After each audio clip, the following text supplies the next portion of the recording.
All right, finally found a shady spot to catch a video on this Blazer for you guys. I've been driving this most of the morning, and we're just about officially finished with this one as far as getting it as close to perfection as I think we're going to get. And it is about 95 degrees, I think, currently. And I will say the AC actually works enough to keep you cool. And if you don't understand AC systems on these older trucks, or not from the era, this does not cool like a 2024 Denali or Ford Super Duty. I'm going to tell you that right now. But it does blow a cold breeze. It is working properly.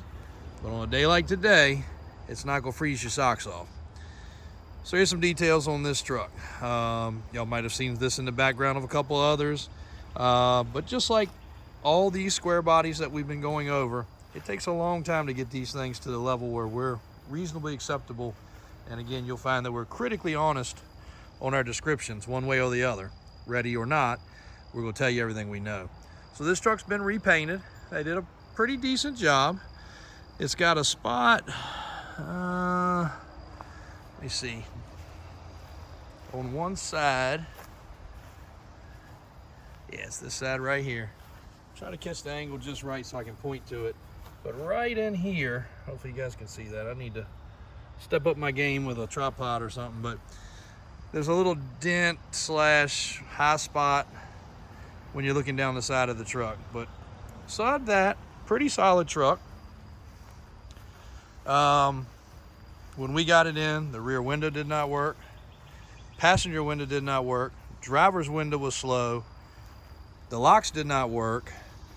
The cancel on the signal lights did not work. The AC did not work.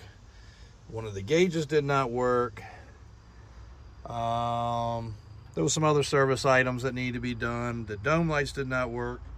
And that's the last thing left on the list. These have got to be replaced. I do remember that. So if we get time, we'll get those replaced. And you can see the overspray. They did not pull the truck apart, to do the paint job, but at least they did pull the door panels and other things. So they did a good job on that. I don't know if it was a color change or if it was always white, but they did definitely pull this part up. I guess pulled it apart, or either it was already white. But now your door locks work, your power windows work, your air conditioning works. The cancel, in case you don't understand what that is, when you turn the signal light on, you turn the steering wheel, it's staying on all the time. And there's my drinks, because you got to stay hydrated on these hot days. But rocker panels, bottoms of the doors, we have lubed up all the windows. The tracks, the runners, both door panels came off. It does have the rear wing, which weirdly enough, the last three have had that. Some are mounted a little lower, but the reason for that, in case you don't know, is if you run this back window down and try to drive, it's going to suck the exhaust back into the rear window, and not good, carbon monoxide, of course. So that diffuser right there, spoiler, whatever you want to call it, basically catches the air, blows it down, and it's supposed to keep that from happening. I have a 84 K5 Blazer that I've had since the 90s, and I can tell you, mine had dual exhaust running out of the back and did not have that, and you would catch a quick headache in a hurry if you try to run that back window down. Alloy wheels, which are polished up very nice. Most of the time these have the clear coat coming off of them. That's a set of 33 mud terrains, which are brand new. The emblems are new. The trim is new. The center caps are new. And yeah, I love the wheels. Just so era correct. The undercarriage is clean. The little dog leg that I talk about all the time right there is in good shape. The bottom of the floor pans are good.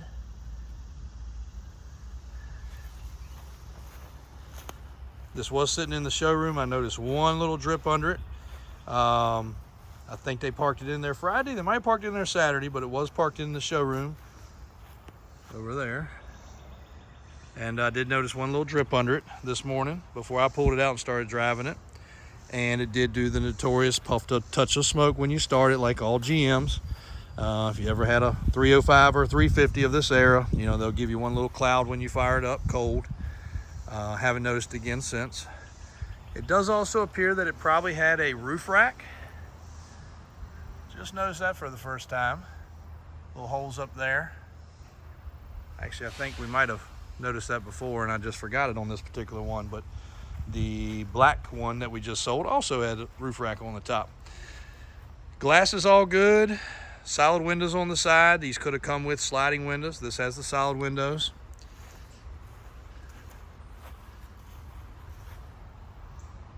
$29,900, 89 Blazer.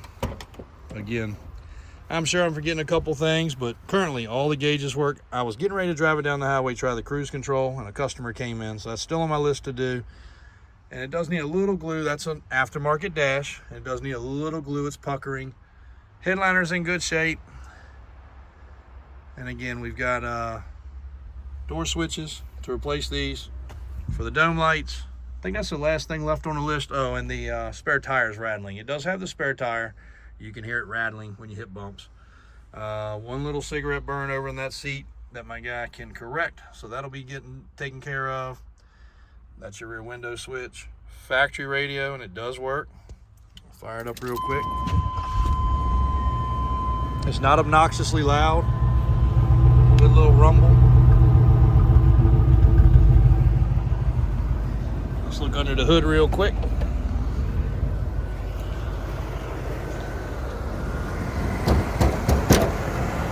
Gotta give it the one old tap. Brand new AC compressor. Again, that's what it took to fix that. Clean under here. Original inner fender wells. Very nice. It is a 5.7.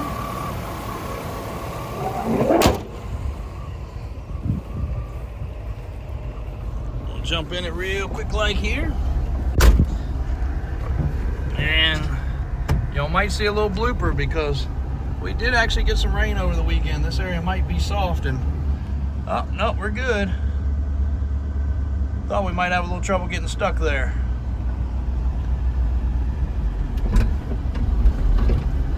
Now this is a 350 fuel injected. This was one of the first years, not the first, one of the first where they went back to fuel injection, which started in '87.